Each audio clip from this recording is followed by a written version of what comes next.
حضرت داؤد علیہ السلام جنگل سے گزر رہے تھے۔ اتنے میں ایک شیر دوڑتا ہوا آپ کے پاس آتا ہے اور کہتا ہے، اے اللہ کے نبی، میں آپ کی زیارت کے لیے آیا ہوں۔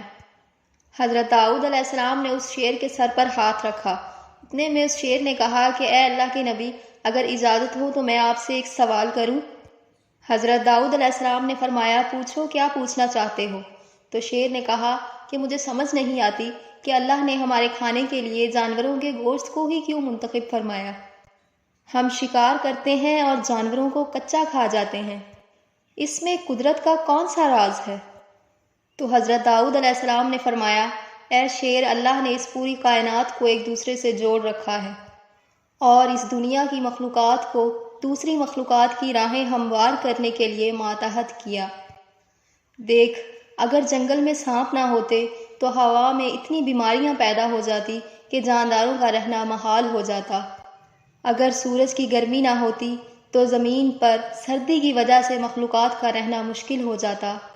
مختلف جگہوں پر سبزہ اگنا اور بارش کا برسنا ممکن نہ ہوتا۔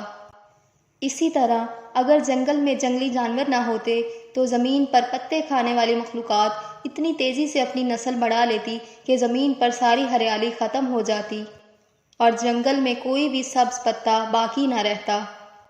اللہ نے تمہارا رزق جانوروں کا گوشت اس لیے رکھا تاکہ تم اپنا رزق حاصل کرنے کے ساتھ ساتھ اس جنگل کی حفاظت بھی کرتے رہو۔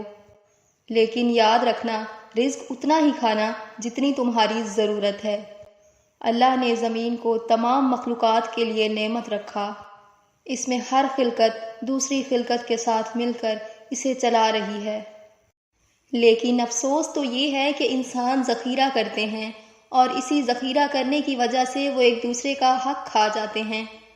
کوئی اتنا امیر بن جاتا ہے، اتنی دولت جمع کر لیتا ہے کہ وہ اس کے کھانے پینے سے کہیں زیادہ ہو جاتی ہے اور وہ اس کا رکھوالا بن کر پوری زندگی اس کی حفاظت کرتا رہتا ہے۔